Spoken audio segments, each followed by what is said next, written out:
যুক্তরাষ্ট্রের হামলা বন্ধের ঘোষণায় অবশেষে সাময়িক যুদ্ধবিরতিতে সম্মত হয়েছে ইরান।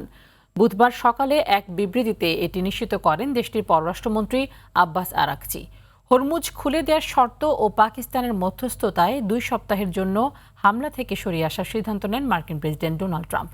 ইরান ছাড়াও লেবানন ও অন্যান্য দেশেও অবিলম্বে এই যুদ্ধবিরতি কার্যকরের আহ্বান জানিয়েছেন পাকিস্তানের প্রধানমন্ত্রী। আগামী শুক্রবার ইসলামাবাদে 2 পক্ষের প্রতিনিধিদের আমন্ত্রণ জানান তিনি। বিস্তারিত জানাচ্ছেন সামিউল শিহাব।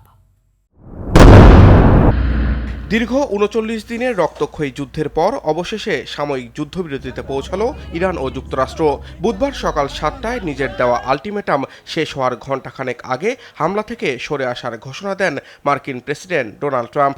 এরপরই ইরানের পররাষ্ট্রমন্ত্রী আব্বাস আরাকচি আনুষ্ঠানিকভাবে ঘোষণা দেন বর্তমানে চলমান যুদ্ধবিরতির সিদ্ধান্তটি মেনে নিয়েছে তেহরান।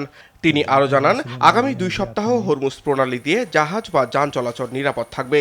এই নিরাপত্তা নিশ্চিত করতে ইরানের মূল সেনাবাহিনী ও সশস্ত্র বাহিনী একযোগে কাজ করবে। পাকিস্তান সরকারের মধ্যস্থতায় এই ঐতিহাসিক যুদ্ধবিরতি ঘোষিত হয়েছে। তার পরিধি কেবল 2 দেশের সীমান্তেই সীমাবদ্ধ নয়। পাকিস্তানের প্রধানমন্ত্রী শাহবাজ শরীফ নিশ্চিত করেছেন, এই চুক্তি লেবানন সহ মধ্যপ্রাচ্যের অন্যান্য উত্তপ্ত অঞ্চলেও কার্যকর হবে এবং এটি অবিলম্বে কার্যকরের নির্দেশ দেওয়া হয়েছে। শাহবাজ শরীফ ইরান ও যুক্তরাষ্ট্রের প্রতিনিধি দলকে আনুষ্ঠানিকভাবে আগামী শুক্রবার ইসলামাবাদে আমন্ত্রণ জানিয়েছেন। সেখানে সব বিরোধের একটি চূড়ান্ত এবং মীমাংসিত চুক্তিতে পৌঁছানোর জন্য আলোচনা শুরু হবে।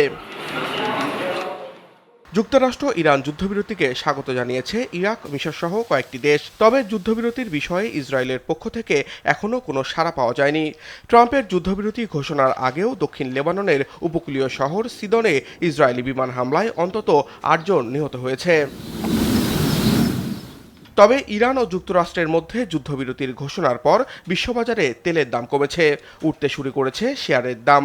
2 সপ্তাহের যুদ্ধবিরতির ঘোষণায় তেহরানে উদযাপন করেছে সাধারণ নাগরিকরা।